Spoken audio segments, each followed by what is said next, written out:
Sekarang saya sudah tahu, Pak. Ada di dalam kitab Tuhfatuz Zanan karya Husain Al-Ahdal. Husain Al-Ahdal ini dari Bani Ahdal, ngaku cucu Nabi juga. Di Indonesia juga banyak itu Al-Ahdal. Rumel Abbas ngakunya Al-Ahdal juga itu. Rumel Abbas itu sama saya ngaku Al-Ahdal. Saya ini Al-Ahdal yai, bukan Balawi. Iya, tapi sama-sama terputus daripada Rasulullah Muhammad sallallahu alaihi wasallam. Dari zaman dulu keluarga ini saling kuat menguatkan, saling bantu-membantu antara Ba'lawi dan Al-Ahdal. Sekarang pun Al-Ahdal yang ada di Malaysia namanya Al-Mahdali itu bikin kitab membantah saya. Dalamnya cerita fiksi saja bahwa ini sudah terkenal dari zaman dulu. Ahmad itu punya anak namanya Ubed. Kenapa sekarang berani membatalkan? Apakah tidak takut kepada baginda Nabi?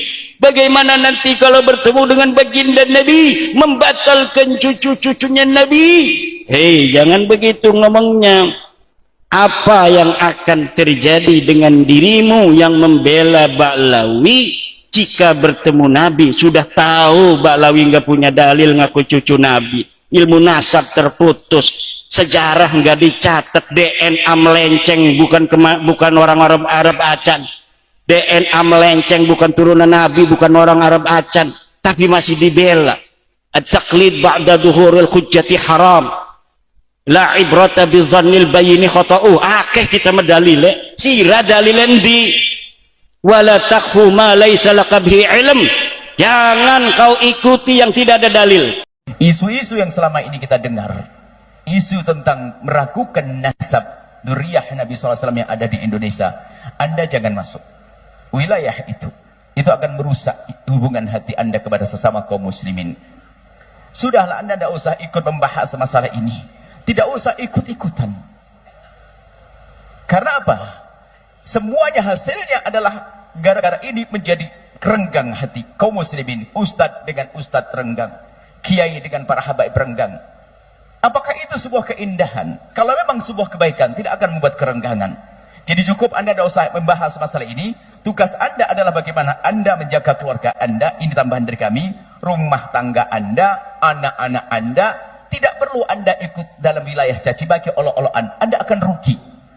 Anda akan rugi dalam yang demikian. Ini adalah termasuk upaya-upaya menjauhkan kita daripada baginda Nabi Muhammad SAW dan termasuk ulama. Karena dari kalangan yang saat ini lagi dimusuhi oleh sebagian orang, mereka bukan saja disebut sebagai dzurriyyah Nabi, juga di antara mereka ulama-ulama Rasulullah. Ulama, kalau sudah kita dijauhkan dari mereka, kita jauh daripada ulama. Artinya yang beliau sampaikan tadi adalah kadang menjauhkan para ulama, menjauhkan dari dzurriyyah Nabi, yang kadang dzurriyyah Nabi adalah juga ulama. Apa yang terjadi pada umat nanti? Lihat permusuhan, hari ini terjadi permusuhan. Kami himbau kepada semuanya, wahai para perindu baginda Nabi, pecinta Nabi, pecinta dzurriyyah Nabi, Anda jangan masuk wilayah itu. Anda jangan ikut membahas masalah ini, mengotori hati kita. Guru-guru Anda sudah mengajari, guru-guru Anda di para kiai, para habaib mengajari kebaikan. Itu sudah selesai. Anda jangan ikut-ikut dengan gaya bermacam-macam yang itu merugikan umat Islam itu sendiri, menjauhkan kita dari baginda Nabi Muhammad SAW. Kami lanjutkan apa yang beliau sampaikan. Nah, ini adalah tidak lepas daripada urusan-urusan yang tidak ada hubungan dengan urusan agama.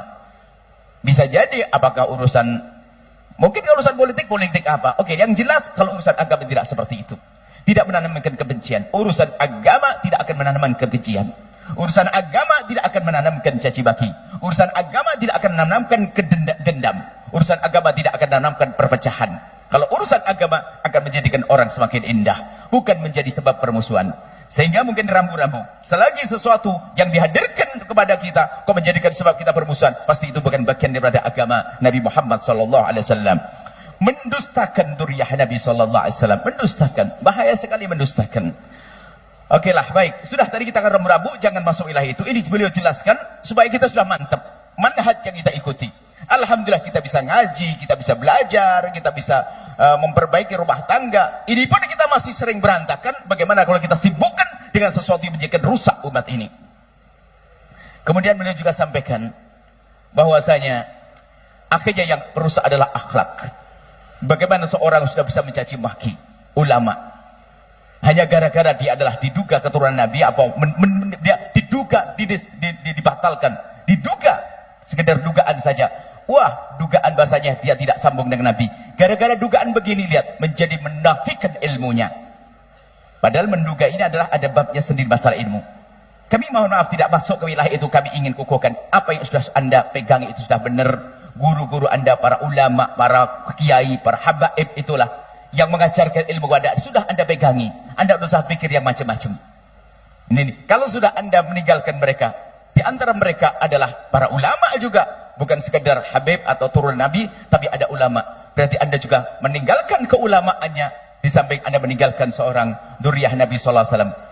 Ini peringatan bagi kita. Sudahlah, kalaupun ada gonjang-ganjing di sana, biarkan mereka yang gonjang-ganjing. Kita ingin tenteram damai, kita ingin indah. Itu kiaimu di kampungmu. Bahkan nanti kami akan ada pesan, ayo kembali pada kiai kampung kita juga, kiai di masyarakat kita, ustadz-ustadz baik di kalangan habaib itu kalangan kiai, mereka mengajarkan kebaikan. Tapi kalau sudah Anda mulai masuk wilayah-wilayah pendustaan atau yang mengarah kepada sesuatu yang sangat berat, menafikan nasab dan sebagainya, Anda akan rugi pada akhirnya. Yang jelas yang kita rasakan hari ini, yang jelas bukan masalahnya, akan tapi yang jelas adalah apa? Akibatnya hari ini. Akibatnya, lihat permusuhan, lihat, tidak mesra lagi, tidak indah lagi. Pernah kami sampaikan bahwasanya alhamdulillah kita punya guru-guru, wahai para perindu ridho Allah, pecinta baginda Nabi, kami punya guru adalah kiai-kiai banyak. Mulai dari kecil kita dididik Kiai Imron Mahfud, saya serikan dalam sejarah. Ada Kiai Rombai, muridnya Kiai daripada Kiai Arwani Kudus. Kita belajar dari para kiai-kiai, kita belajar pesantren-pesantren, dan juga setelah itu kita menuntut ilmu yang cukup lama di kalangan para habaib. Guru kami adalah Abu Yal Habib Hasan bin Ahmad Baharun. Kemudian setelah itu kami berhijrah ke Yaman, berguru dengan guru mulia Habib Abdullah bin Muhammad Baharun. Mereka mengajarkan apa? Mengajarkan yaitu yang selama ini kami sampaikan kepada semuanya. Bagaimana kita adalah di samping ilmiah juga ada indah. Maka dari itu kami sampaikan dari mimbar mulia ini, tolong adanya berita gonjang ganjing ini Anda tutup. Jangan Anda membahas masalah itu. Anda urusi keluarga Anda, Anda urusi rumah tangga Anda.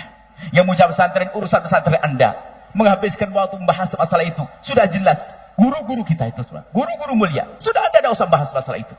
Ini membahayakan sekali. Akhirnya terjadi permusuhan. Yang kami rasakan adalah permusuhan hari ini. Mungkin Anda tiba-tiba gara-gara Anda menyanjung satu ustadz atau satu habib, tiba-tiba Anda dicaci dan dimarah. Kok bisa semudah itu orang caci maki hari ini? Begitu mudahnya mencaci maki. Tapi bersyukurlah Anda kalau Anda bukan orang yang mencaci maki. Cukup itu saja. Kalau Anda bukan mencaci maki, Anda beruntung. Kalau Anda hanya dicaci dan Allah, adalah keberuntungan di Anda, bukan yang mencaci dan bukan yang mengolok dan bukan yang menfitnah. Ini saja. Kemudian kami lanjutkan, kata beliau bahwasanya belum memberikan kabar gembira. Ketahuilah bahwasanya semua akan berakhir. Fitnah-fitnah itu akan berakhir. Insya Allah nanti akan tentram kembali, indah kembali. Ya, Anda sudah pokoknya pesan. Ini maulid kita adalah sambung hati kepada baginda Nabi, sambung hati kepada